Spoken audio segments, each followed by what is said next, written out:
start. I'll let people in as I'm able, as they join. I've got a very brief introduction, and then we have 4 wonderful speakers today.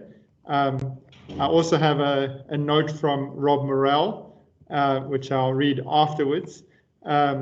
And then, of course, others. There are many students and colleagues and friends of Rob's here, and they're welcome also to pitch in, to push him intellectually, to celebrate him socially, celebrate him intellectually, and so on and so forth. So my name is Bernard Doubled. I teach in the Department of Sociology and Social Anthropology, and I've been a colleague of Rob's for 10 years. He's been in our department since 2011, although I first met him in Durban in 2007, and I was immediately struck by his energy, humor, and rapport with colleagues, with students, and he really has an infectious and energy that really gets people to talk, to associate, to want to do research about things that really matter in their lives, and I put this event together to really celebrate what Rob has brought to us as a person, as a colleague, and as a teacher and a researcher. And if I just give a few biographical markers just to start off with, we'll really let the stars of the show take some of those points about Rob forward.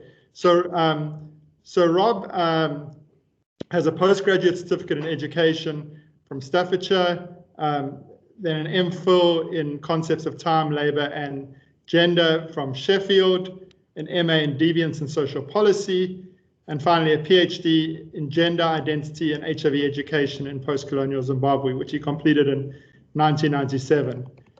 His psychology, he has held several positions over the course of the last 24 years, from psychology at Birkbeck to 2 years in Botswana, a position at the Open University, another at the Institute for Education, and then a 6-year stint in sociology at the University of KwaZulu-Natal, and finally 10 years here in sociology and social anthropology at Stellenbosch University.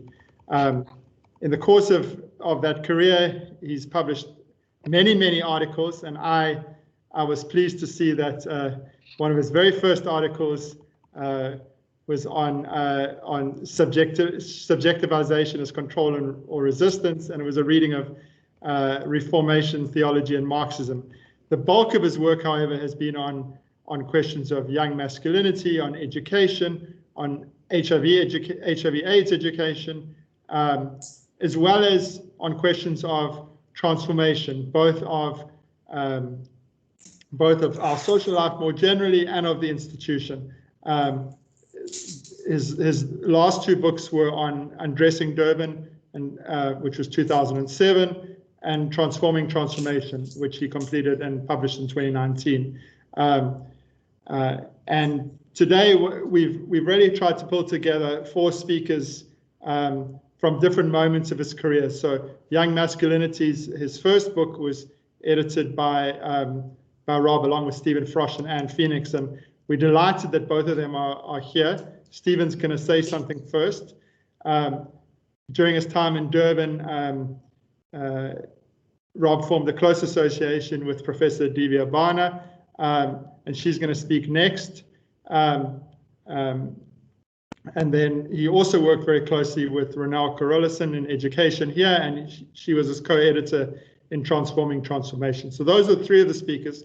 The 4th speaker is one of his most successful doctoral students, who's now a senior lecturer in his own right, Emmanuel Mayeza, and he will speak after that. Finally, I'll read a short tribute from Professor Rob Morrell, who's at UCT now, who was a colleague of Rob's in Durban, and then I'll open the floor for anybody to make comments as they like. I'll ask that everybody who's not speaking, if you'll turn your cameras off just to help with our bandwidth, and that everybody keep their microphone off.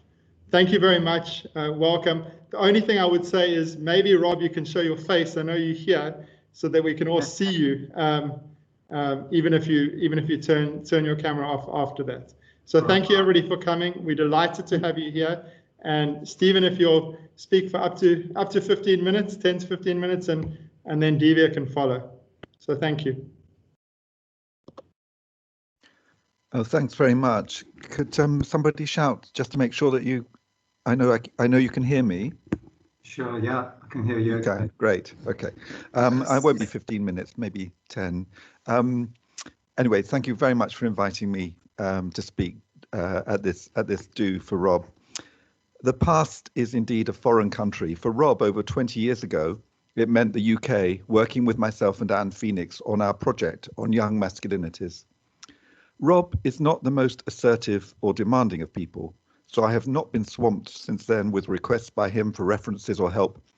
And I'm not the best of people myself at maintaining a correspondence, which means that our contact over the past 20 years or so has been quite limited. In fact, I think the only time that I've actually seen him since then was when I visited the University of KwaZulu-Natal in 2008. He attended my talk there, and if I remember rightly, had run over from Durban for the occasion, which to me seemed a long, hot way, and to him just a hop, skip, and jump. When I asked Anne, who I am pleased to see is here today, for any thoughts she might have about Rob, she nominated running everywhere as one of her memories of him. So this was certainly true to type. It's often shocking when someone retires, so soon, so young, I want to say. Unfortunately for me, and maybe for both of us, Rob is only a few months younger than me. So this is rather a disturbing event. Am I that old?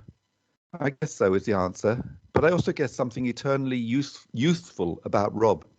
That smile and open face probably, but also, unless he has changed dramatically, a broader openness, one which connects with the youthfulness in others, and in youth and young people themselves. This is really why Anne and I employed him as the researcher on our project, more I think than his qualifications, though these were excellent. But something spoke in him that we were really looking for.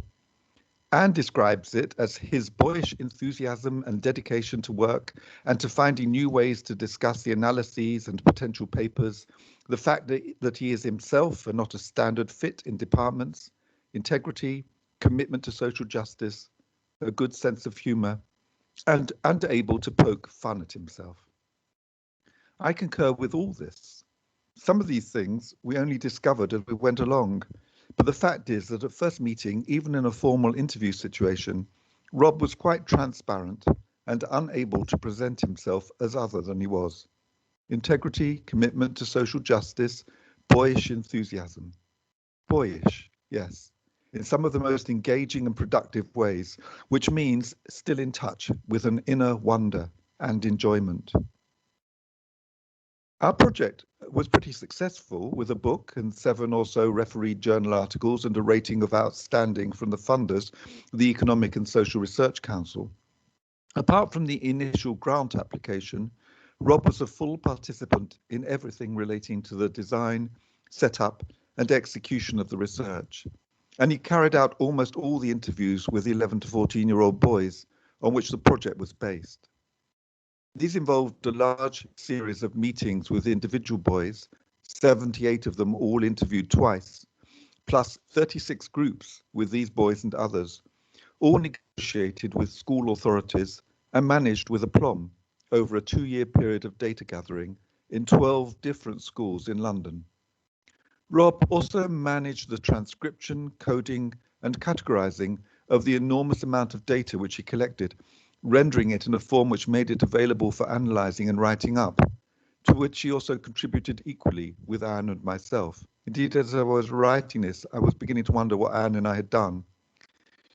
I dug up a reference I wrote for Rob in 2003 after the end of the project, where I say, Dr. Pattman's work on our project was in many ways exemplary.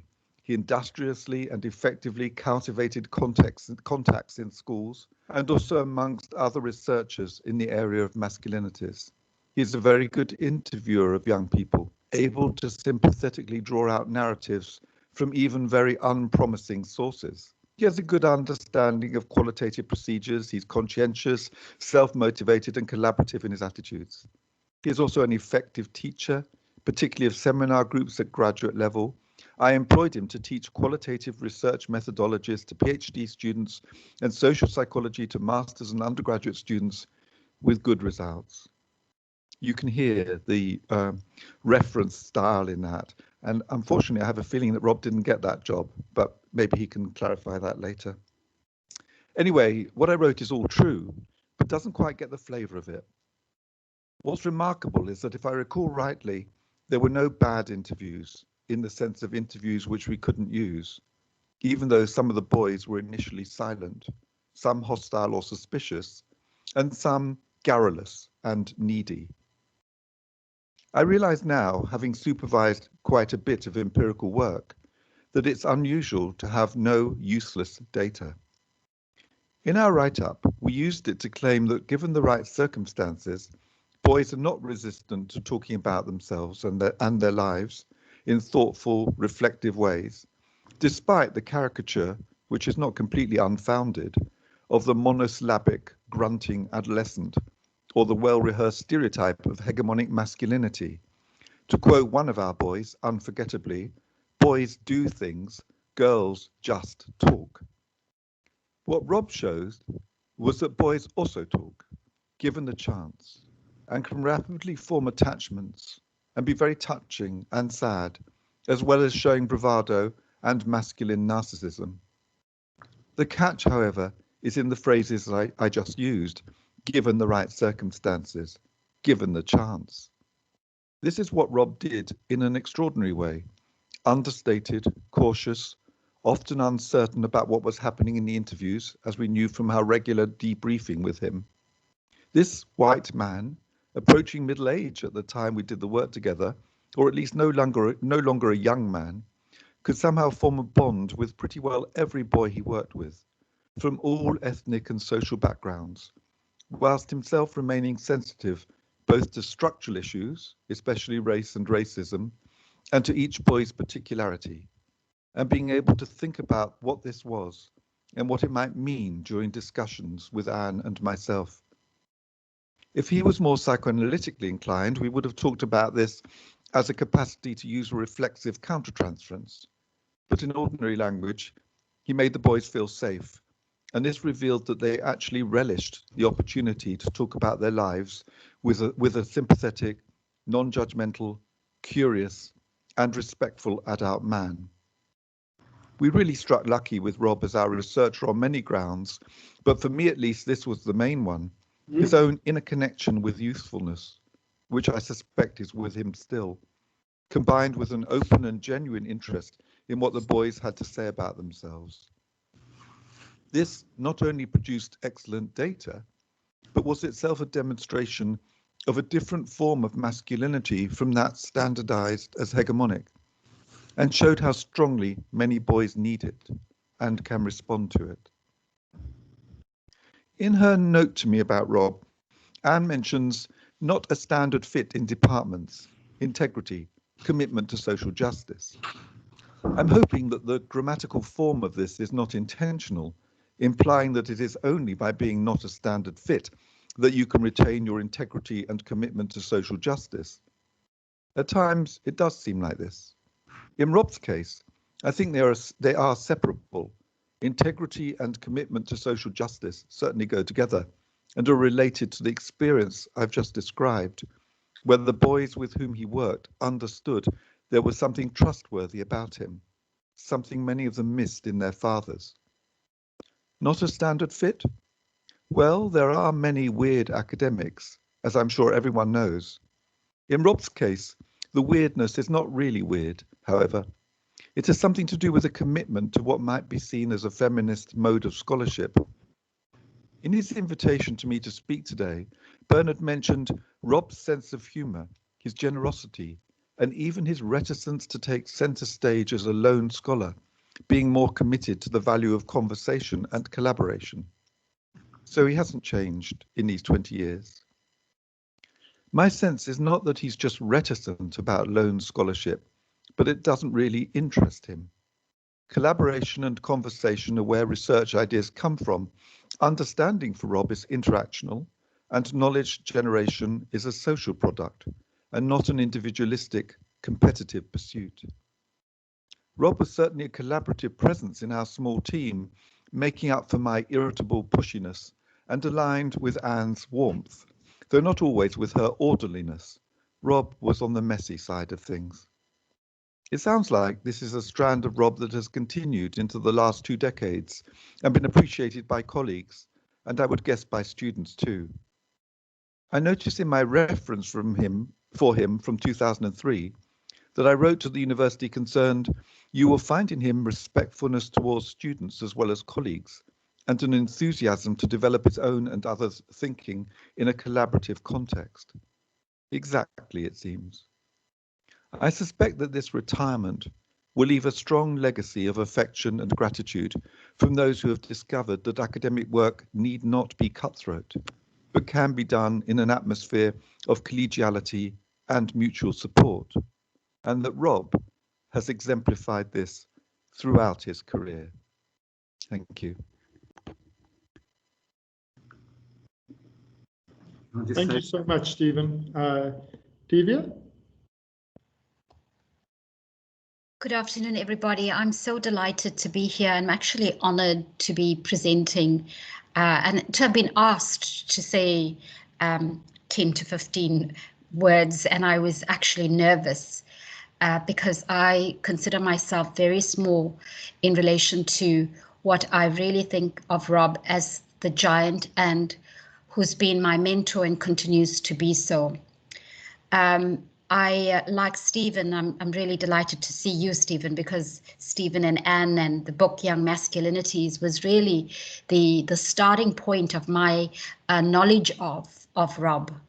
I had not formally met him in 2002, but I'll come more to that. But just to say how honored I am, but also, like Stephen has just mentioned, disturbed that we are celebrating, but it is also a retirement.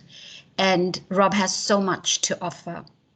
I wasn't really sure how to do this and whether I should prepare like a keynote 10 to 15 minute conversation about Rob, or whether I should just be me and start off by saying Stellenbosch University is so honored to have had Rob for 10 years, but they should also honor me. Because actually, Rob, like me, we are techno freaks, so we don't know anything. But I have to say this, Rob knows less than what I do. And so when it comes to forms and filling in forms and getting access to the NRF documents or any sort of thing, Rob, I really beat you to that. But on a more serious note, I want to begin by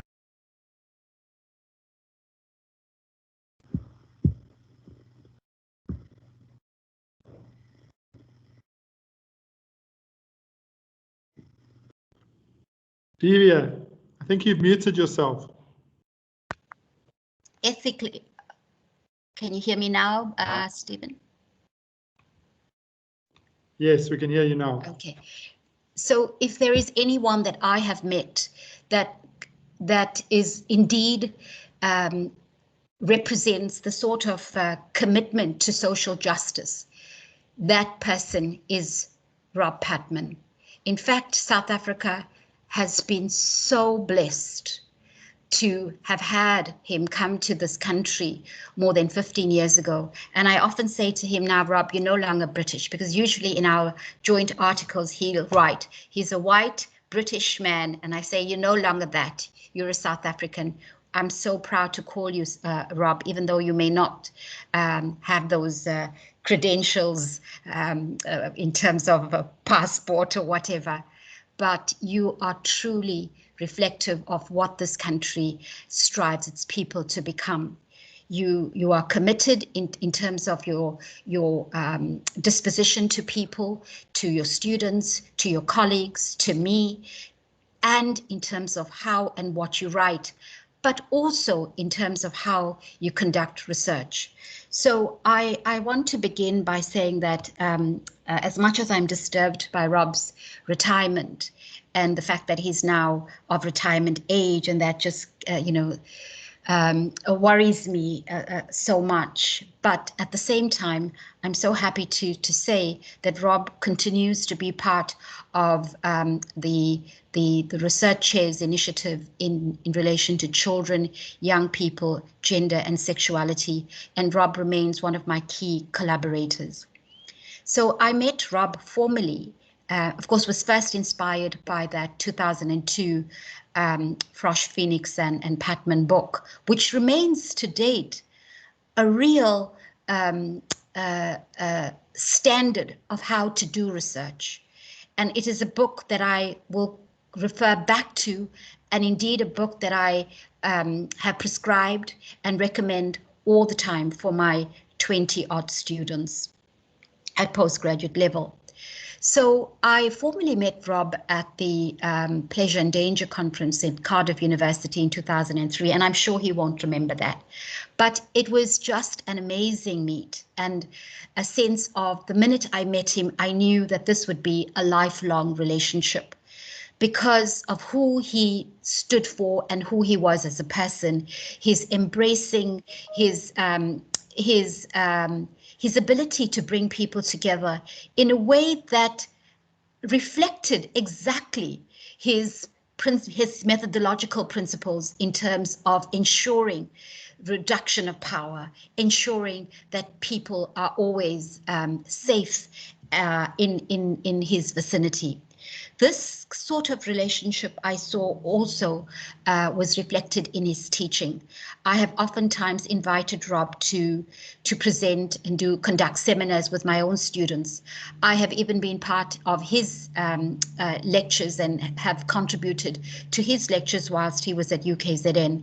And the one thing about Rob is that he would have these sweets coming to class with sweets, and then he would give students sweets, and I thought that was so out of the ordinary.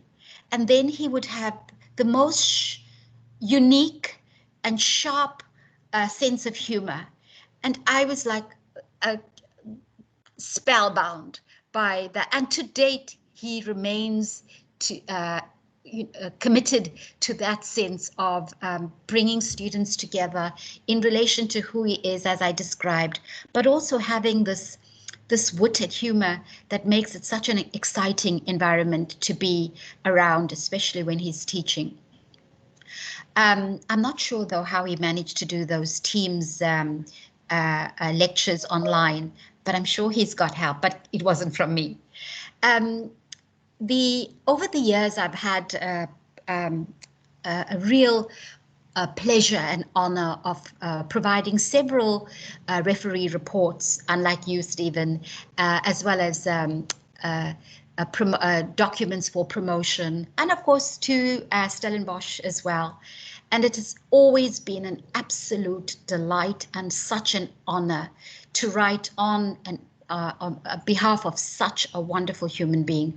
I mean, I could go on and on about, the kind of research that we've done, and I will come to that as well, because in that, I have to say that Rob leads the field.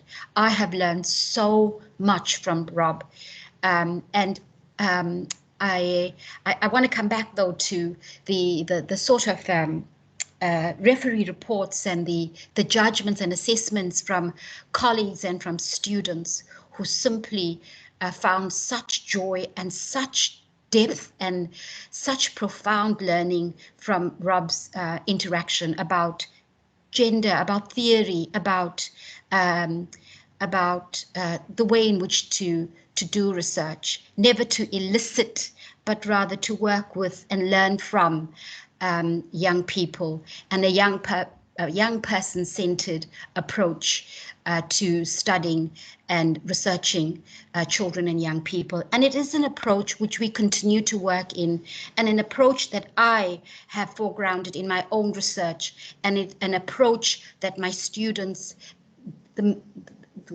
over 50 or 60 that have graduated, have now embraced in their own work. So Rob, you've really led the way. You've really shown us how to do research that is ethically and socially just as you are as a person. I wish I didn't have to talk so much about the academic work, and just to really say how you have touched me with who you are in terms of masculinity. We have done so much of work together, and of course, many of you know that I am so invested in issues around femininities, masculinities, and sexualities, and really, or maybe I'm wrong here, but I, even at a personal level, have found it so difficult to commit from the writing and the interventions and the need to ensure social and gender justice, and then live it both privately and professionally. It's been a constant juggle, and sometimes a difficult tension, especially when confronted with being complicit in the hegemonic sorts of masculinities that we confront at all levels of our lives. Rob, you remain an exception. I have yet to meet someone who represents the sort of the sort of masculinity that we really want in this country and at a global scale.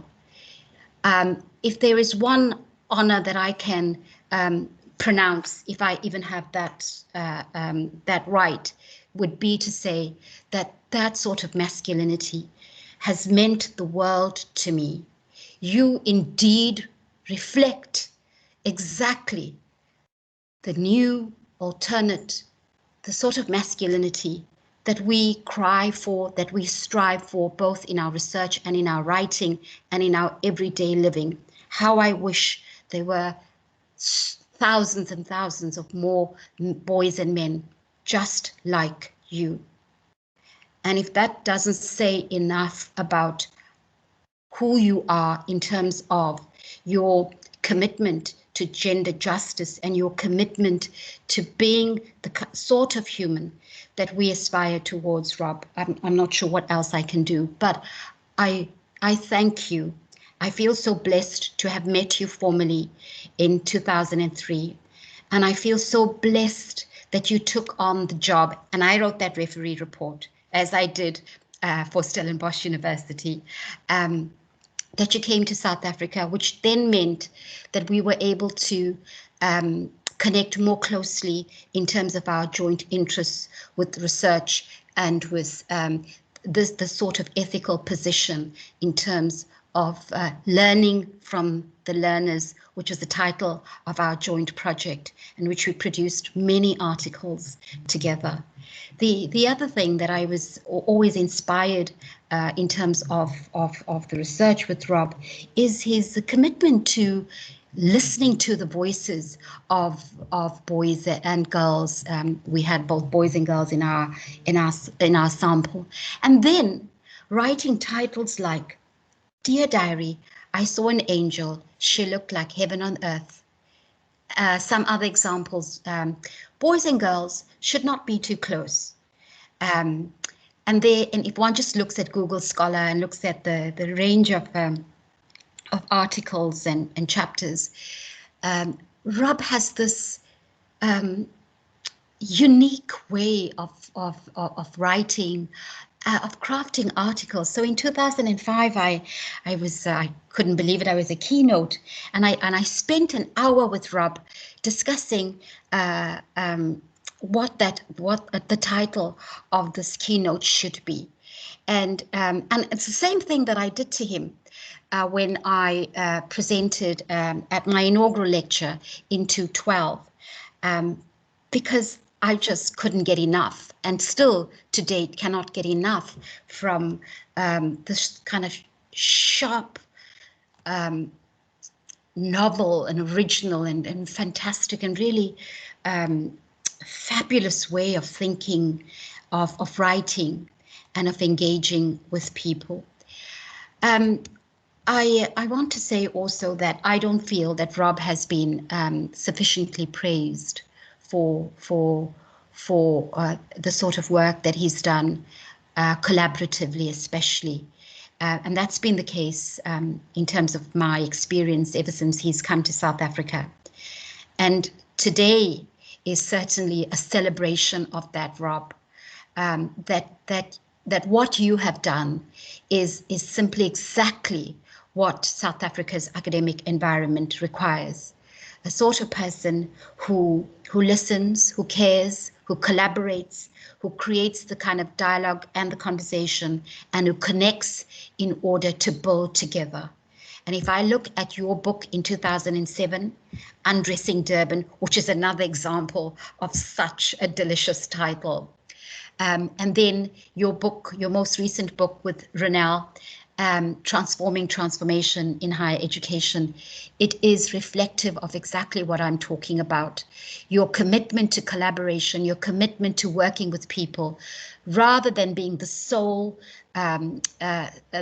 sailor, as it is the case in many of social science and humanities work. And indeed, you paid the price for that. Because there are still academics, both here and abroad, who think that an individual can only be measured by this the single contribution. But if only they knew what I knew, if only they knew the sort of commitment that you have made in terms of supporting younger, even older scholars in terms of writing in your books, I think you would be deserving of the highest award in academia. So Rob, I want to thank you for what you've done for me, what you've done for my students, what you've done in terms of continuing to be my mentor, what you've done when you came to UKZN in relation to your commitment to students and your support in terms of your supervision, your just the list is endless. I truly applaud you. I cannot even the vocabulary for me is restricted because there's so much more that I want to say about your contribution to my own growth, to my students, to this country. But I want to end off here by saying, Rob, beyond all of that, I want to thank you sincerely from the bottom of my heart for being you, for being the Rob Pattman that has meant that this goal that we aspire towards, this which is so striking in this country and so difficult to achieve, the sort of masculinity that we hope beyond hope sometimes. I thank you for being exactly that hope. Thanks very much. Thank you so much, Deevia. Now, Ronelle, are you with us? Good day, everybody. And there was just so much that resonated in what Deevia said. So I'll obviously touch on a few of those. And, what a pleasure it is. I had no hesitation to just say yes when Bernard asked me, even though I'm on sabbatical this year, to speak at this event, because wow, I really regard myself as fortunate to have been able to be one of the small group of people with whom Rob has collaborated in the past. Of course, I know Rob in different ways from, over the last 10 years. I, initially started reading some of his work. So more casually as an academic whose work I was reading on youth citizenship and identities, and I really enjoyed reading that. And perhaps more than that, over the last 5 years, I've learned to know him in a much more personal capacity. As has been mentioned before, we co-edited the book Transforming Transformation in Teaching and Research. And I think what's really special, and I must add here that I've also learned to know him because my two daughters were students of his in first year and would come and regale us with stories about, you know, what a great lecturer Rob is, and the funny things he said. So, Rob, there you go. That my youngest daughter last year felt quite cheated by COVID because she didn't have the in-person, in-class experience, but had to work with, you know, do Rob's module online. But I think, you know, the one thing that is really, really, that stands out is that, you know, in all my dealings with Rob, I've not only learned to know him as an academic, but as a driven and compassionate human being. And to me, that is perhaps more important than all the wonderful things that Rob has done. But of course, they do connect to his academics. So I think the things that have really resonated for me, and as someone that shares much of this kind of these values, is Prof Pattman's compassion for his students and his desire to do what is right. And that makes him a responsive and excellent teacher. So I thought, you know, a lot of people will talk about his research, as some have done, and I want to talk about his teaching, which is obviously connected to his research, and just his passion as a teacher. And so in that regard, I'm going to talk about three things. His love for his students. He's an activist that integrates his research, teaching, and community engagement.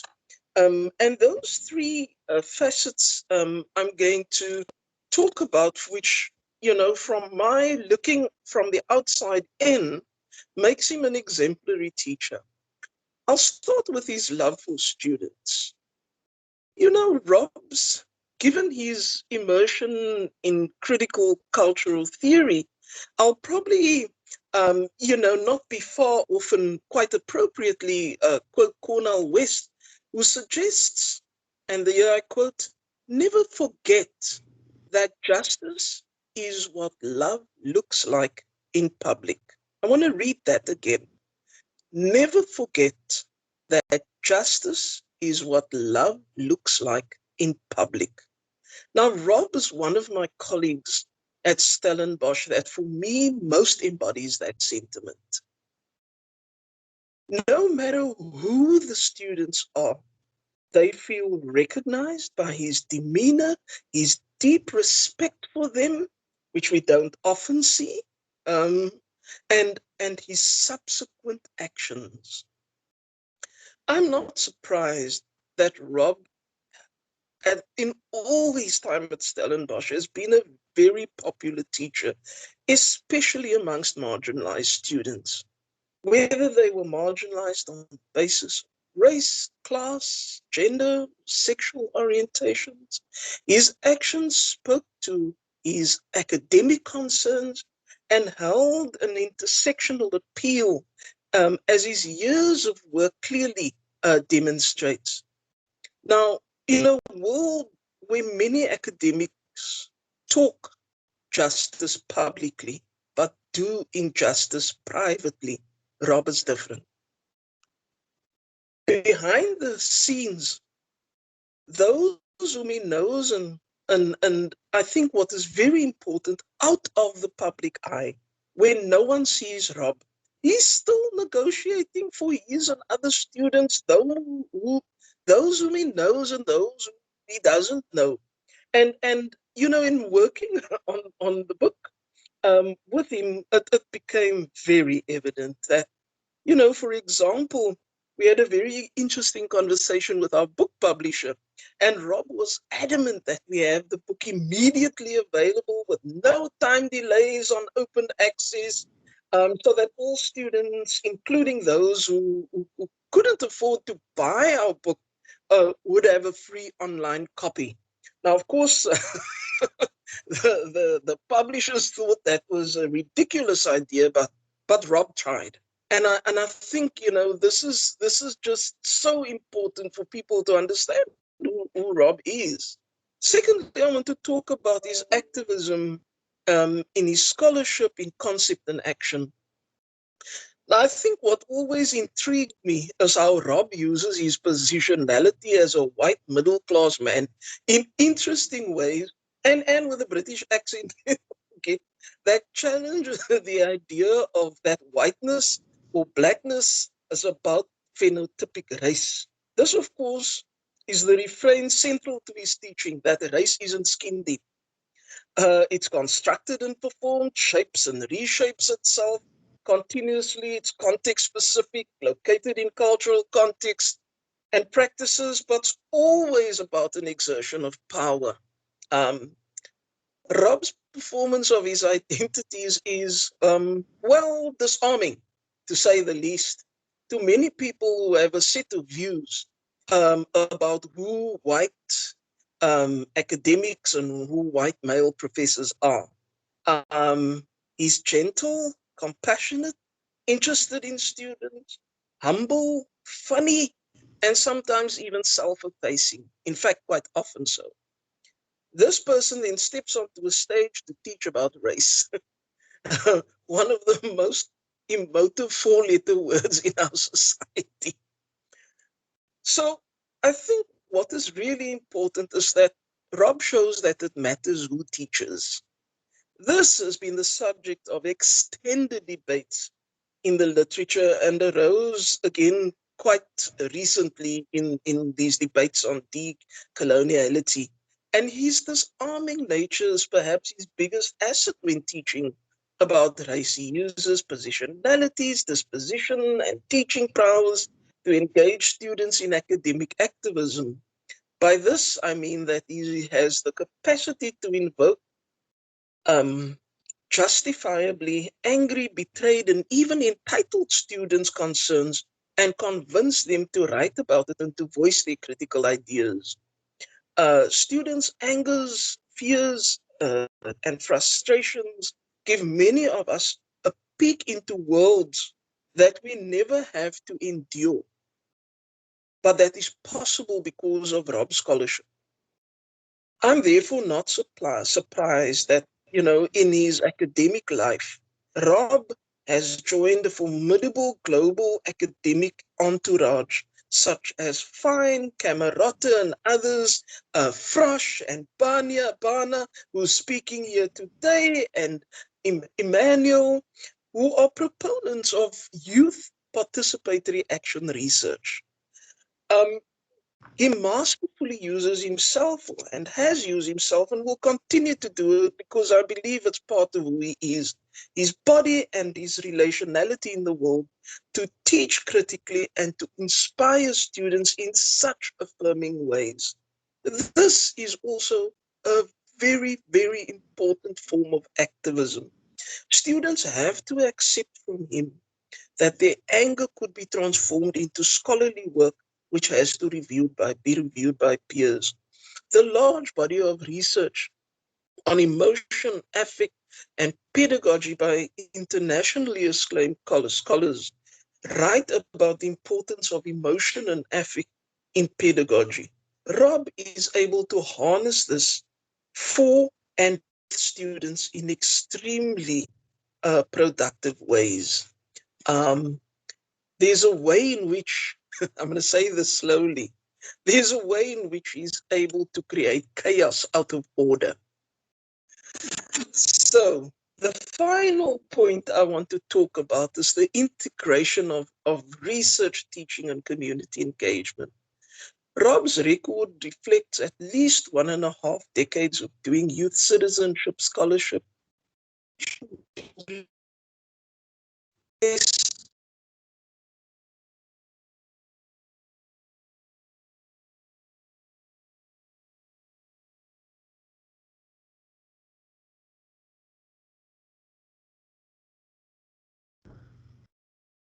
Speak at other universities. One of these examples is the Heltasa recognition of his teaching ability, the South African higher education, the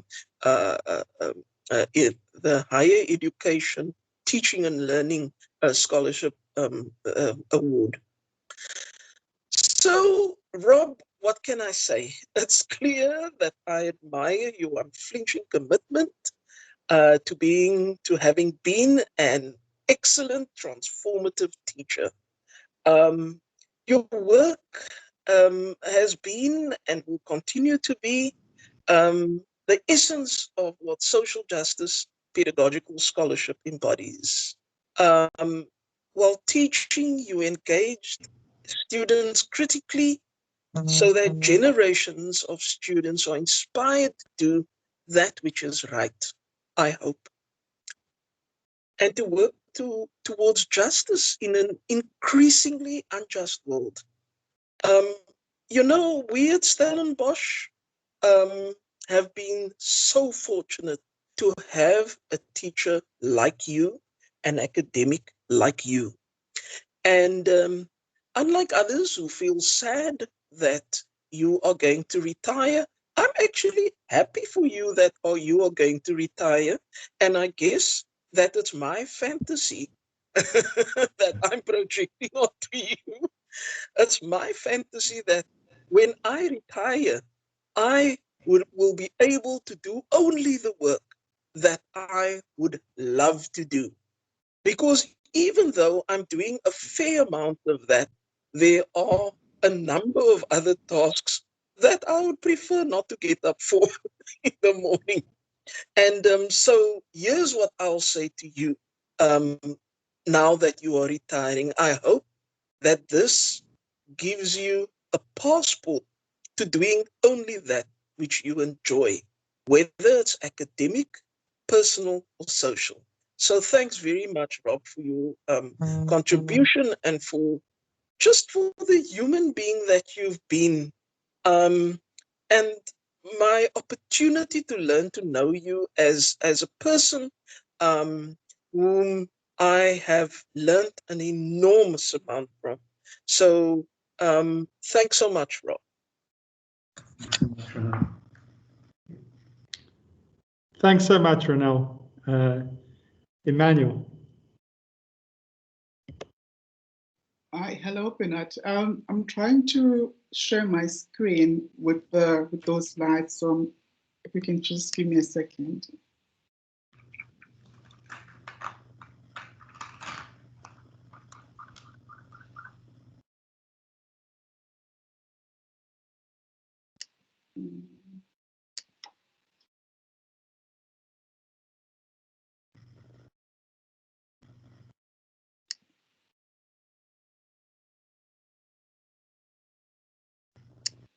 Hello, Bernard. Hi. Hi, can you help me from your side, because I'm struggling to put those lights up on the screen. If you have the the top right, share content just next to the leave button. If that should open, it should allow you to connect to your slides. But top right. Let me just. Can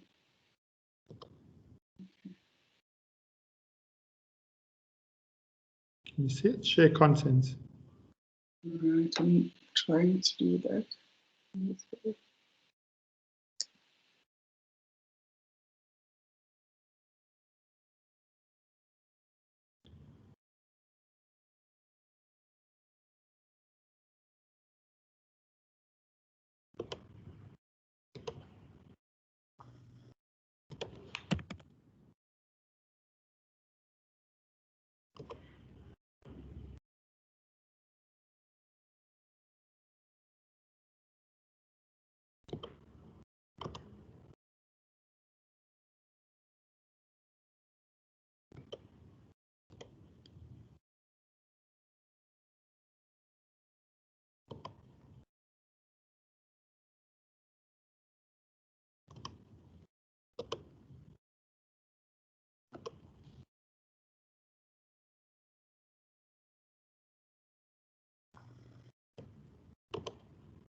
Emmanuel, I've downloaded your slides.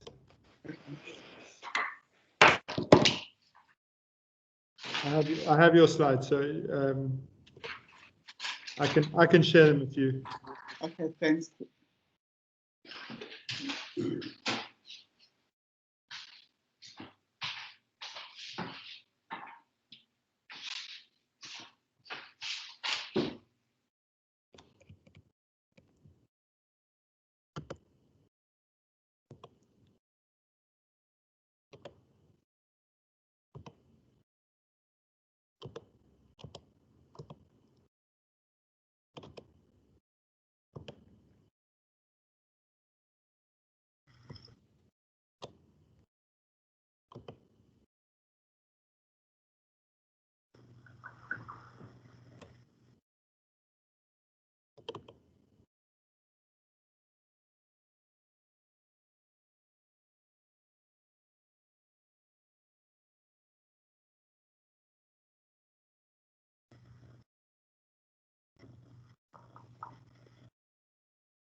Are they visible? Yeah, thanks a lot, Bhana. So should I control from my side or? No, I think I may need to control them. Okay, you can. Okay, so it's fine. We're still on slide 1. Okay. Good day, colleagues, and apologies for that technological glitch. So, and I also want to thank Bernard for organizing this important seminar, and also for inviting me to, to come and say something about Rob. So I know Rob from UKZN. So we met when I was one of the students in an honors module in sociology, which he taught. So the module I remember was called Young People and Social Identities. That was back in 2010. And then again, between 2012 and 2015, Rob was the supervisor of my PhD study in sociology at Stellenbosch University.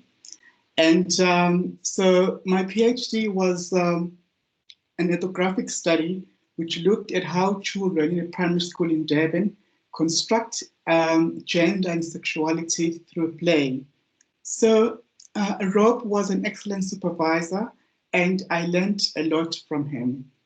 In fact, my scholarship in its entirety to date is influenced, or has been influenced by Rob's ideas and ways of thinking about social identities in relation to children and young people in particular.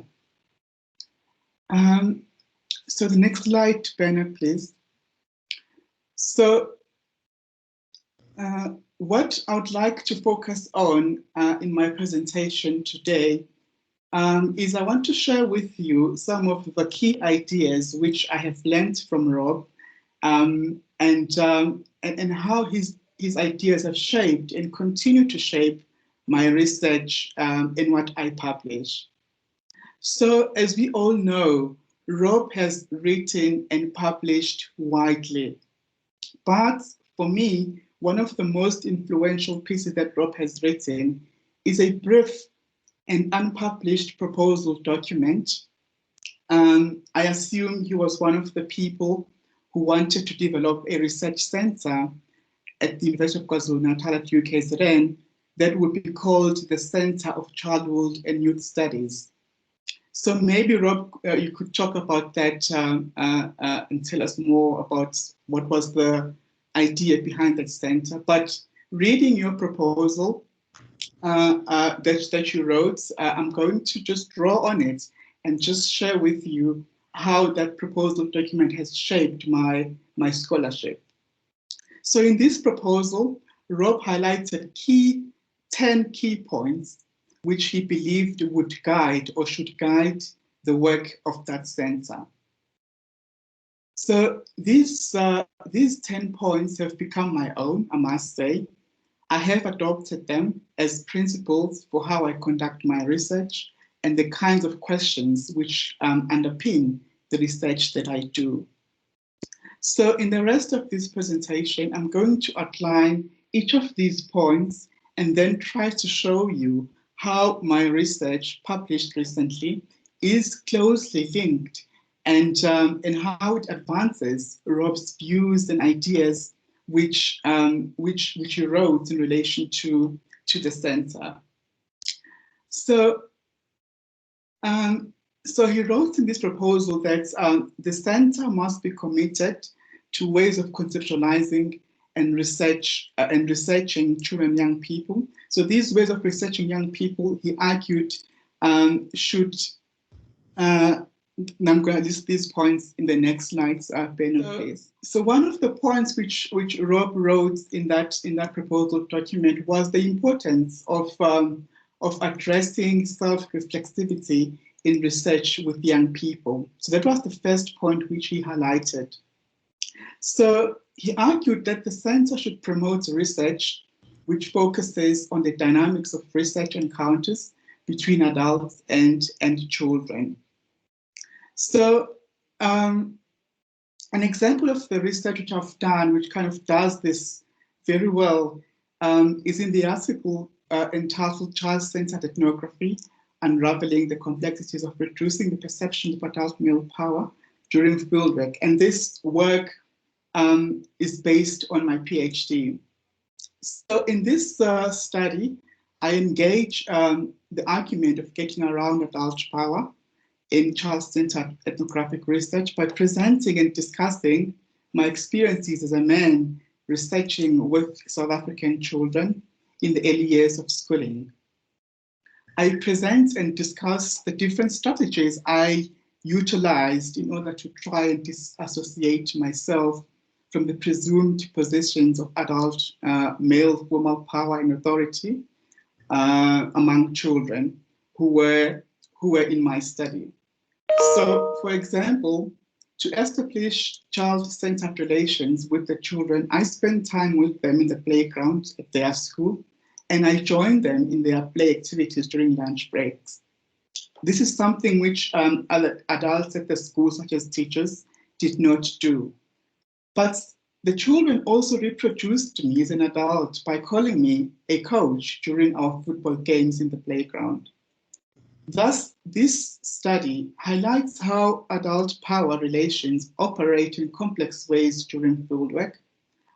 So by calling me coach, these children, these young boys, they resisted the kinds of democratic relations I wanted to form with them. So it was quite interesting, really, how my effort to democratize relationships I wanted to form with the children were turned down or were challenged by the kids. So in a way, this shows agency that children have, that they're able to resist, kinds of adult interactions, that they've got the voice, they're able to shape and determine the kind of relations they form with particular individuals. So this particular study really, for me, highlights the importance, addresses reflexivity, as Rob said, that we should work towards addressing this issue whenever we're doing research with children and young people. So in the fourth slide, Bernard, yeah. So Rob also argued that the center should address young people as active agents, but also as constrained. So the idea of children, as active agents, could be interpreted in different ways. But in my research, the idea that children are active agents involves being aware that children are able, to regulate and police each other's behaviors in terms of gender. So in the article, it's not right for boys to play with dolls, which also draws from my PhD. I focus on the ways in which 5 to 10-year-old primary school children construct and experience free play in the classroom. And findings here highlights the gendered manner in which play is constructed and is constantly policed by these children themselves during free play. So I found that both boys and girls in the study were highly critical of boys who played with dolls. Dolls were seen as appropriate only for girls. And also boys who played with dolls were often tormented, and they were given, the label the label gay, which was constructed by these children as in a derogatory way. So by foregrounding the young children's gender constructions and experiences of free play in the classroom, this study challenges the common sense teacher perceptions and constructions of children's play that suggest that children have free choice. So teachers understood children's play in terms of free choice, but what I found when I interacted with the children, when I observed them during play, I found that play really was not as free as teachers thought it was. The paper reveals that play is far from a free activity, as it is heavily constrained by specific contextual gender norms and expectations, which limits possibilities by reproducing polarized versions of gender and perpetuates gender inequalities. So both teachers and children, I found, are implicated in the processes that reproduce such gendered identities. So what was important here was to learn from the children themselves. How do they construct play, during free time at their schools? So just to give them their voice and understand the significance of play in their school lives, and how that is linked to how they construct gender identities. Also, Rob in the proposal noted that it is important to address emotions in research on children and young people. Yes, indeed, I do address emotions in my research, particularly emotions as they relate to the performances of gender and sexuality. So for instance, in Charmer Boys and Cream Girls, I challenge the discourse of childhood innocence in which children are simply positioned as ignorant or as lacking knowledge about sexuality or sexualities.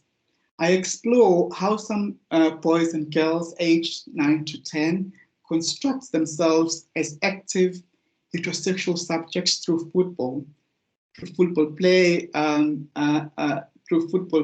well as through football talk during break time at the school. So the paper demonstrates how the school playground is constructed by the so-called Charmer Boys as a football space where they use football performance to impress and charm the so-called Cream Girls who are relegated to the margins as spectators of the football games. However, the paper also argues that gender power relations are complex and that the position of a Cream Girl is infused with power as reflected in the role that they play as assessors of the boys' performance. So the paper highlights the children's emotional investments in the forms of play and how this is linked to sexuality, as well as the complexity of gender power relations among children in the primary school level of education. So that's how I kind of engage with emotions in relation to sexuality among primary school children. So in terms of addressing differences between young people, Rob argued in that proposal document that the center should avoid homogenizing children. And in terms of my research, in Girls Don't Play Soccer, I addressed the differences between children by exploring how children aged 6 to 10 construct gender boundaries and police gender transgressions on the school playground during break time. So the findings here illustrate the ways in which these young boys and girls learn to do gender through practices of inclusion, exclusion, and policing during play. The findings challenge the dominant teacher constructions of the playground as a free space, and data demonstrated how the playground operates as a site of learning gender through forms of policing that involves boys bullying girls and boys who do not conform to gender norms. So gender diverse children I found in my study were treated as different. They were tormented and othered. So yes, I found in my research that differences do exist among children, and that gender is a key social category upon which children differentiate themselves, particularly during play. In terms of exploring multiple identities, which is a point which Rob emphasized in that document, which he wrote advocating for the center, he emphasized the importance of exploring multiple identities. And what this means, it means exploring differences in the same individuals in terms of how they present and identify themselves. So the idea of multiple identities, as I learned, from my interactions with Rob and also through my own kind of research and interactions with the literature, is that the literature that Rob wrote, obviously. So multiple identities, reflects this idea that as individuals we present ourselves differently as we interact with different people in different contexts. So that's how I have interpreted it.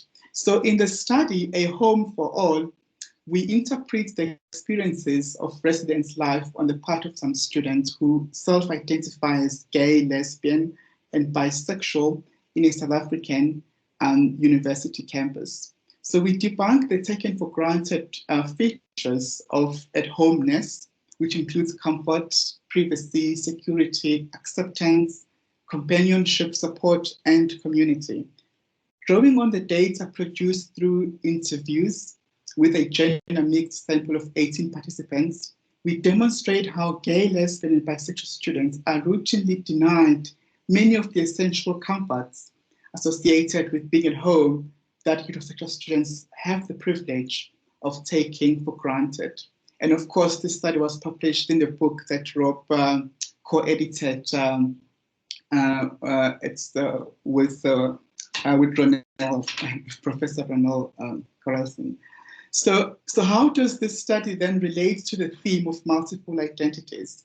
So we learned from our participants that some of the participants had to conceal their sexual identities as gay, bisexual, or lesbian, and they had to act as if they were heterosexual in order to avoid experiencing homophobic violence and other forms of discrimination on campus, at their campus. So this is how the idea of multiple identities played out in this study. So we see these young people negotiating, presenting themselves and identifying themselves as heterosexual and as gender diverse individuals in different contexts. Obviously, at their campus, some of them had to present themselves as if they were heterosexual just to avoid being victims of violence. Also, Rob advocated for the idea that we need to address how identities intersect. So the intersectionality of identities is addressed in the recent publication, Normalizing Violence, which the co-author there is Deevia, Bhana, who's also here with us today. So in this study, we report on findings from focus groups and in-depth interviews that explore girls' accounts of gender violence in a South African township high school. And our findings here illuminate the normalization of violence instigated by boys against girls. Such violence is highly sexualized, we found, and it was complex in its manifestations. So girls were harassed, were subjected to violence and sexual coercion by their male peers in different spaces within their school. But girls also perpetuated violence by fighting with each other over boyfriends. So this competition involved the reference to hair, and those with weaves, those girls who had weaves in their hair or wigs, were given derogatory status as sluts who were accused of stealing boyfriends. So girls who could afford weaves or wigs were at heightened risk of experiencing violence, perpetrated by other girls without wigs or the wigs. So although all girls in the study were Black, African in terms of race, we can see here how class differences among these girls intersect with gender and sexuality to produce experiences of violence at the school. So here we did address that that idea of identities intersecting, or the intersectionality of social identities. So looking at how gender, sexuality, and class intersect to produce experiences of violence. Also, Rob argued that the center should do research that carry implications for appropriate and effective ways of working with young people and children in the context of social problems. So all my research does raise and seek to address such implications. So for instance, in exclusionary violence and bullying in the playground, the focus there was on boys who gained popularity and status at school through investment in football. So football was not only emerged, not only as a game which they played every day during break at school, but it also is a strong source of identification and dimension of power. So the study focuses on these boys who became popularly known as footballing boys at school, and the kinds of exclusionary violence and bullying they utilize to dominate the playground space and police gender transgression. It explores how some of the footballing boys construct and police gender in the playground through violence and bullying. So indeed, findings here raise implications, prevention implications in particular, for consideration by teachers. Such implications include how the teachers could intervene more effectively to address the problematic behaviors of the footballing boys. Furthermore, the implications of the findings for teaching life orientation are discussed, and these include reflections on how the LO program could be transformed so that it is able to address more directly the issues of gender that children face in the playground. So those are some of the implications discussed in the paper. Also, Rob also noted that the research that should be conducted at the center should be committed to empowering young people. So he argued that empowering young research participants, both in the process of doing research and beyond, should be considered as an important ethical consideration. So in my research, I seek to empower the young research participants, such as through encouraging their voices. However, I have found that it is often difficult to promote young children's voices, especially when the research is about gender and sexuality. So in Ethical Research and the Policy of Masculinity, which is the book chapter, I tell my story about how normative conceptions of children as innocent, vulnerable, and lacking agency underpinned peer feedback. So when I was presenting my research proposal, the kind of peer feedback that I received from my peers suggested that they were invested in these notions of children as innocent, as vulnerable, and lacking agency. So by positioning me as both a potential threat and as well as the person responsible for protecting the children, these conceptions were effective in policing my involvement in the research. So yes, I mean, some of the peer feedback was quite critical. People were concerned about, how would parents react, to me as a man, wanting to research with their children on the topic of sexuality and gender. So there were these concerns, that they raised, and these concerns were, effective in terms of policing, my involvement in this kind of work. However, Obviously, they left me ill-prepared for the field work. I argue in this work that although it is important to recognize or to be cognizant of the salient gender dynamics in our society, we should not be distracted from other important ethics considerations, such as how to encourage children's voices in research processes. So encouraging children's voices in research really is something which Rob advocated for, continues to advocate for, but in practice, such as in my case, when I tried to do that, there was some resistance from the public. Okay, so also Rob addressed the importance of addressing vulnerabilities of specific children and young people without rendering them passive victims. So such vulnerabilities have been addressed in the study, Primary School Girls Addressing Bullying and Negotiating Femininity. Again, the study is co-authored with Deevia, Bhana. So in this study, we found, we focused on 60 school girls experience. We focused on 6 South African primary school girls' experiences of male violence at school. So we wanted to see how girls talk about their experience of violence at school, violence perpetrated by male peers, their male peers. So rejecting outmoded constructions of schoolgirls as passive victims, we examine how girls draw on different forms of femininity to manage and address violence at school.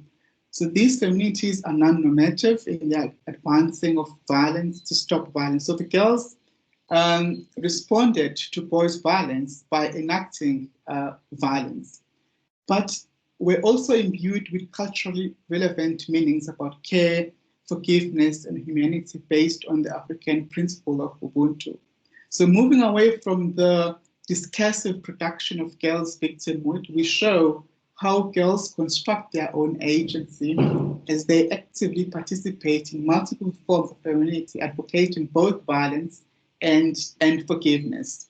So given the absence then of teacher and parental support for girls' safety at school, we concluded by making a call to address interventions contextually from girls' own points of views or perspectives. And the final point that Rob made regarding the center is that research should be underpinned by a view that social identities are constructed and relational. So he elaborated on this by noting that, and I quote directly from the proposal document. So he elaborated on this by saying that research influenced by a view of identities as constructed and relational opens up possibilities of investigating different masculinities and feminities, how these are constructed in relation to each other, how they are mediated by power, and also how they intersect with other identities. So in South African LGBTQ youth, I engaged with several lesbian, gay, bisexual, transgender, pansexual, and queer youth in South Africa. And the aim there is to explore how their perceptions and realities regarding coming out to their parents and parental reactions. So that was the aim of the study, to find out how these young people talk about coming out to their parents. So the study found that participants who have not come out tended to view coming out as a problematic act that reproduces the heteronormative discourse of sexuality, in which heterosexuality is normalized, while same-sex sexuality is seen as odd and as deviant as well. So the study also found that many participants perceived coming out as an individual choice. However, the choice of whether or not to come out, when to come out, and which parent to come out to is dependent on the nature of the relationship the participants had with their parents and the perceived parental reaction. So analysis reveals how religion, gender norms based on heteronormativity, and parent-child relationships intersect to shape participants' perceptions regarding parental reactions. So this intersectionality also shaped the realities of coming out. Such realities involved a variety of reactions from parents, including acceptance, rejection, forms of violence, as well as silence. So silence, parents reacting with silence was a common yet complex experience among the participants. And I did try to speak with these participants to find out how do they interpret the silence from their parents. And the responses there were diverse. Some of the participants saying that silence means rejection, while others thought that silence actually meant that the parent is kind of taking the time to understand the situation that the child is gay or bisexual or transgender. So that's how then I have tried to show how Rob has influenced me and the kind of work that I do and how I do my research as well. So I'd like to say thank you to you, Rob, for having been such an excellent inspiration for me, an excellent supervisor. I've learned a lot from you, and you've inspired me greatly. And thank you, colleagues, for your attention.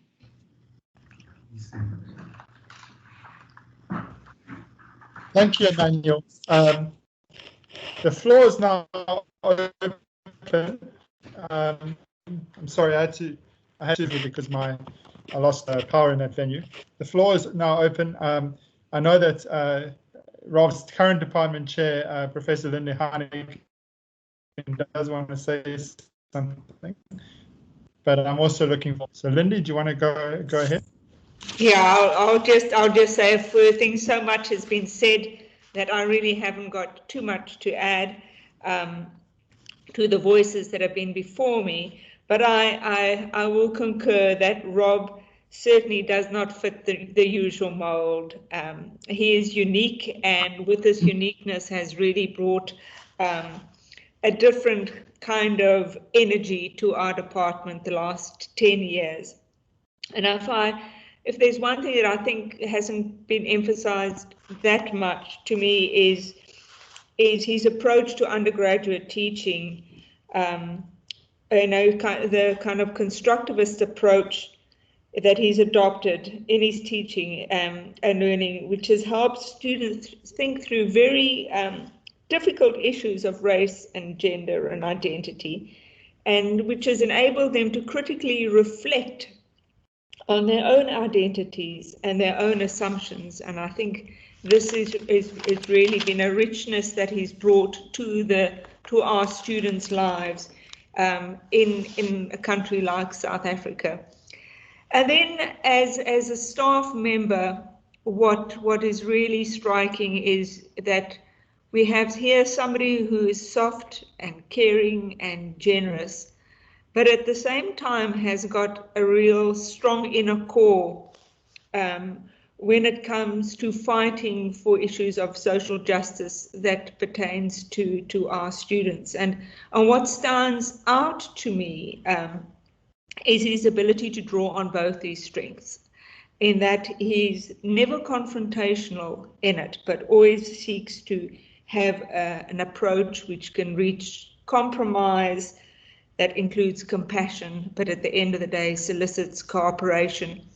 And I think those are very unique qualities that not many people have. So, Rob, I'm not going to take away any more time for questions from the floor to you. I just want to thank you very much for your contribution the past 10 years. It's been a pleasure working with you, laughing with you, and I hope that you will remain within our corridors and do the things that you like in terms of your future academic life here at Stellenbosch and within our department. So that's all from my side, and Bernard, I hand over to you. Thanks so much, Lindy. It's been a real pleasure for me as well. Thank you.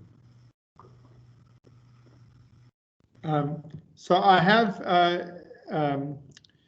have some difficulty seeing the hands. So in fact, if maybe you could just indicate if you'd like to say something. I do have a tribute written by Rob Morrell as well. So I'll just read that briefly, and then maybe people can say something. Hopefully it won't be too disorderly. So Rob Morrell writes, I met Rob in 1999 when I was working on what became the edited collection, Changing Men in Southern Africa. Rob was working on masculinity, and I was fascinated to hear about his work in both Zimbabwe and Botswana. As a result of these early conversations and impressed by Rob's perceptive and comedic view of the gendered world, he wrote a chapter for that book, which brought new and fresh insights and broadened the geographic scope of the book. He later got a job at UKZN in the sociology department. One of his hallmarks was to run great distances to and from work, and I recall with admiration the picture of Rob finishing the Comrades Ultramarathon in a very quick time. For those of you who don't know it, Rob is a real athlete.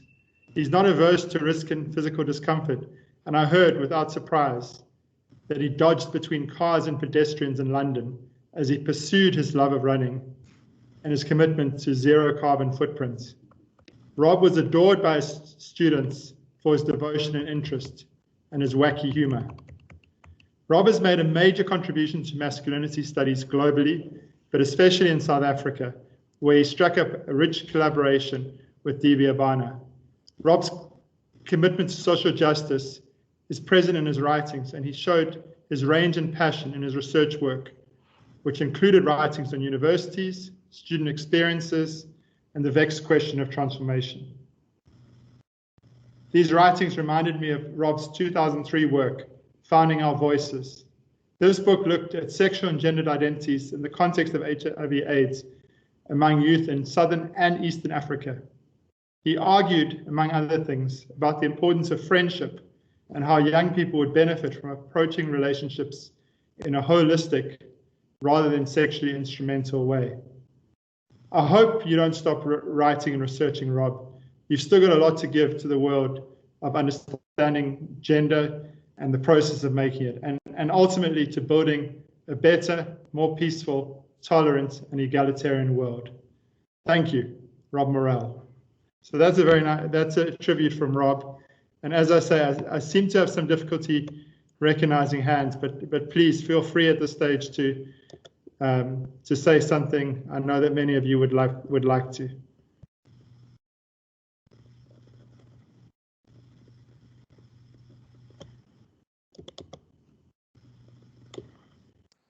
Go ahead, Stephen.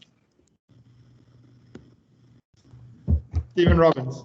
Yeah, thanks very much. And thank you to others who spoke about the richness of Rob's contributions. And I can say, I think it's echoing. Is it all right on your side? Can you hear? Yeah, that's fine. Yeah. I mean, Rob is a real mensch, and it's been such a pleasure having him in our department, and I'm actually missing him.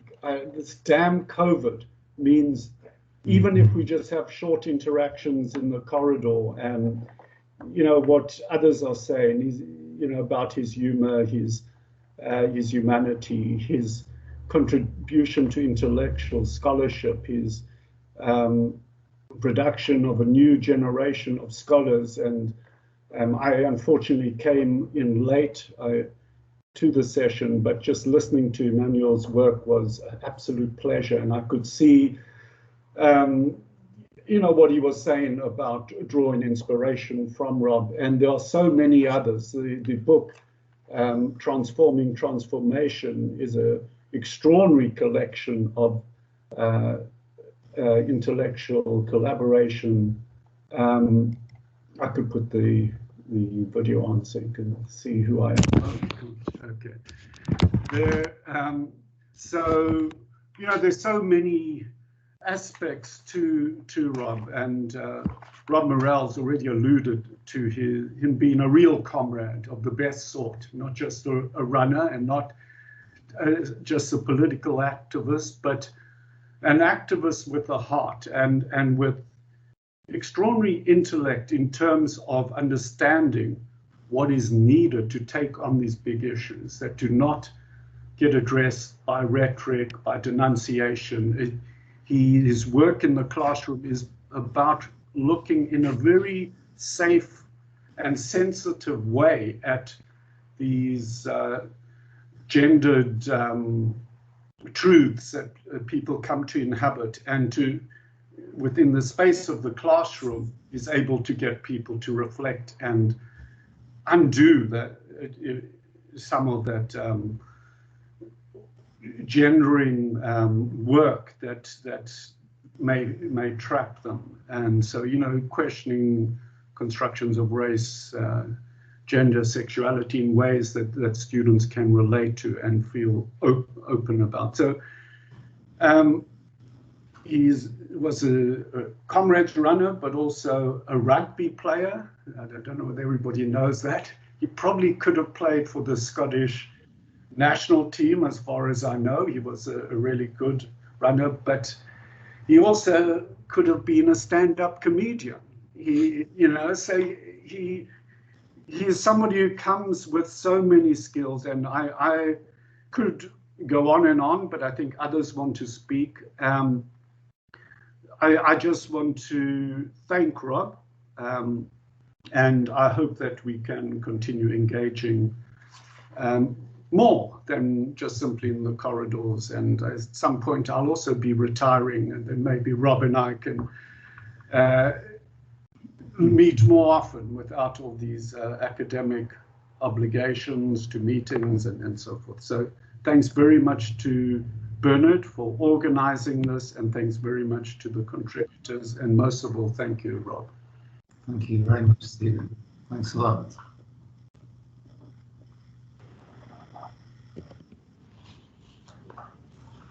I see Amon's hand. Please go ahead. Turn on your camera if you can.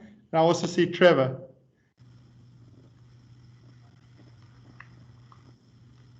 Thank you so much, Bernard, for organizing this, and everyone online. I'm Mwine from Uganda. I was Rob's student, PhD student from 2016 up to 2018.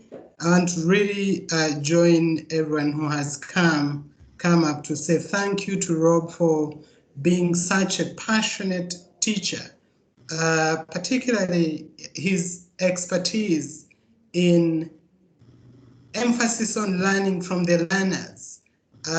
He not only wrote about that, but he practiced it in his teaching. He looks forward to learning from the students he supervises, learning from their class experience, learning from their biographical experiences. And one particular incident I remember from Rob and his passion for qualitative research methods is when he told me that there is no interview that is bad. I had traveled back to Uganda and I was researching about male parliamentarians who promoted gender equity bills in parliament. And so I was asking women activists what they think of these men who were at times called male champions. And in the first 2-3 questions that I was asking these women, none of them responded to the question of who male champions are. Instead, they went to talk about who women are and how invested they are in promoting gender equity. And so I called Rob and asked him, do you think that my study is going in a whole wrong direction? My questions the right ones to ask, or they're being rejected by participants? And so he told me, no, I don't think there's anything like a wrong interview. I think we need to focus more on understanding what exactly your participants are doing by refusing to engage with the category of male champions. And that was Rob, always ready to work with you in the experience of data collection, in the experience of analysis, but also enabling you to go through innovative and creative ways of understanding qualitative data.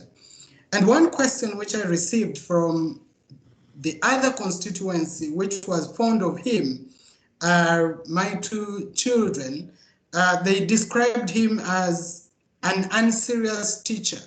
Your unserious teacher who sleeps on the bench while teaching his students. And so they asked me, so now that your teacher who sleeps on the bench is going to finish teaching, where is he going to go? Can he come to Uganda? And that's Rob. He always made, especially for us international students, non-South Africans, he made you at home with his character of compassion, with his interest in knowing how your family at home was doing. And I want to say thank you, Rob, for that character of a teacher that was always invested in understanding the lifestyle of the learners that you are instructing. Thank you so much.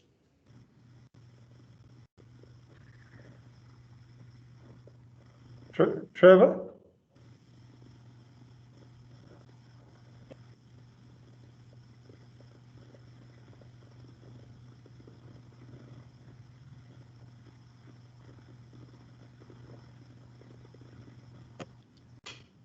Trevor Macarthur, did you want to say something? I saw your hand up earlier. I saw your hand, Trevor, but I think Rob has lots to respond to. So I'm also, he was in his office and he's come and sat next to me so we can actually see him. So Rob's gonna now say something. Okay, well, I'm just feel speechless. It's been overwhelming, responses and the affection that people have shown and warmth. It's really humbling, for me. I think that one of the things I want to, to emphasise, and this is really from what Stephen Frosh was talking about the kind of position I take up often as a researcher or a teacher, is that it's a great deal of fun. It's really good. I enjoy researching, particularly with other people. Researching in a team. I remember with Stephen's Stephen Frosh and Anne Phoenix. I used to see them, these 1 or 2 weeks with, the latest in the findings, from the research, and it was so enjoyable, and interesting to discuss the findings with them, and of the speakers who've spoken about my contributions, with Deevia, I remember we used to go off, to particular schools to conduct interviews with young people, and as soon as the interviews, we conducted interviews, not with the two of us, but just one of us, and immediately after it was over, we couldn't wait to compare notes, and it was really, enjoyable to be able to engage with young people about their everyday experiences, and to hear, particularly things they have to say about feeling empowered or marginalised, things like this. So again, with Ronelle, it was a real pleasure to work with her on transforming transformation, and we were really taken aback by how powerful the articles were that people wrote, and many of them from students as well. So that was really, so I think that's something that I just want to add to what Stephen was kind of saying, Stephen Frosh was saying, about just enjoying it. This is too good to be true. It's really interesting, and it's such a pleasure to be able to engage with research and joint research with people. So I think, I mean, I'm going to miss, and already have missed, Stellenbosch University. It's a great department to work in, and people are very friendly and but at the same time, critical, and I think the two things are really powerful. I'm also Emmanuel. Thanks so much, for going through some of the points I raised for a proposed centre and how you use them in your own research. And I thought I felt overwhelmed with joy that you'd done that. And I can't actually remember. I mean, I did write it. I remember writing it, but I can't. I think it was to a kind of imagined centre, but I can't remember what the context was. But it would be, yeah. I think I'd leave it at that, actually. Thank you, Rob. I see Nomzamo would like to say something, and then maybe we could bring this to a close. Nomzamo? Hey, good afternoon, everyone. I hope you can hear me. I got up at 6 o'clock for this, Rob. I really wanted to be here. Please excuse me if I cry. Spoke to a few people. Firstly, we want to say thank you for the sweets. Rob always bought sweets for us during class. It's probably the one thing that encouraged some people to come to some classes. Of course, besides the great content in the class. But we always had sweets in every single class with Rob. From like my second year until honors, we always had sweets. Thank you for that. Thank you for the jokes. My favorite joke that I always remember, which I use when I teach now, is I'm going to hold my breath until somebody answers the question. Somebody needs to answer. Is someone going to give me an answer? So thank you very much for also teaching us to always incorporate humor in our teaching, above all else.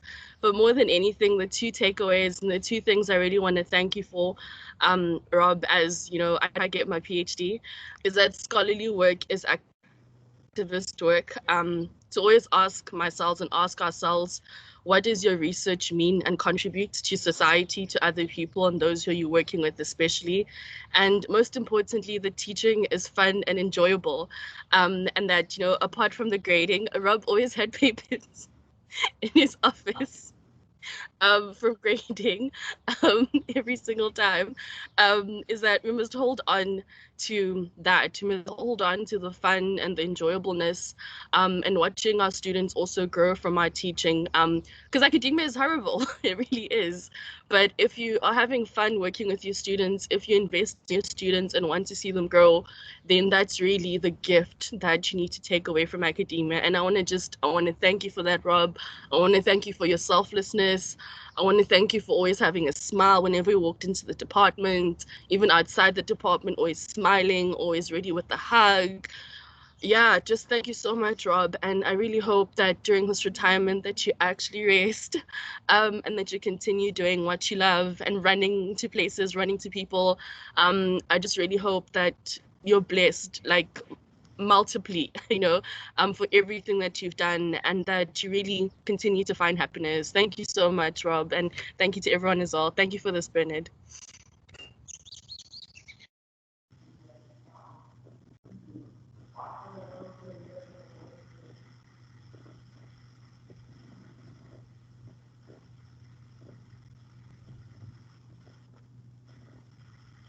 So thank you, everybody. I think the contributions have been incredible. There's much more to be said. Trevor Macarthur, one of Rob's PhD students, who's almost finished his study, his dissertation, has shared something on the screen, and I assume that he'd like me to read it. So I'll just read that, and then we can perhaps bring the event to a close. So Professor Robert William Pattman is my PhD supervisor. Like many here today, I have bucket loads of fun and intellectually stimulating memories of Rob. However, the following is perhaps my best and most memorable of all. Rob took some of his students to Durban to present papers related to research and scholarship about race and racism in South African education. Although this trip opened my intellectual world, more importantly, I got to know Rob on a personal level. The day before, the Stellenbosch delegation under the leadership of Rob was meant to present, I jokingly suggested that as our leader, Rob needed to dress the part. It was here that all of us, his students, decided that Rob needed a complete makeover. This was because Rob seemingly only packed swimming shorts, a t-shirt, and slops. His luggage on the flight was empty Woolies plastic bags with sweets and nuts. Rob humorously agreed to this. Rob modeled all the clothes we suggested for him. The highlight was when we realized that Rob had fitted on his new pair of slacks with his wet swimming shorts. I asked Rob, are you okay? Asking if he needed the bathroom, he instantly turned red, smiled, and said, oh fuck, I didn't realize my pants are wet. And that's a wonderful memory, and thank you so much to Trevor for sharing it. And thank you all for your kind attention. This is not a eulogy. Rob is with us, and Rob will continue to work with us and with all of you across the world. And I know that he's excited for this next phase of life. And I want to echo Ronelle here and just encourage him from all of us to enjoy his retirement, to keep doing what he does and whatever he enjoys doing. And hopefully we'll all get to see him in some capacity when this awful pandemic is over. So thank you all for coming, and we'll have another seminar in 2 weeks, but details will be posted. So thanks all of you, especially those from far away, for being part of this. It's been a lovely event. Thanks a lot. Okay, can I just thank you? And Rob wants to say something. Okay, two thanks for me. It's been wonderful, having this discussion, and I really hope, that I'm sorry that I've been, not very good at keeping in contact with people in the past, but I'd love to renew friendships and relationships. It'd be great, and finally, I just want to thank so much Bernard for organising this. It's been fantastic for me. Thanks so much. Thank you all, and stay safe.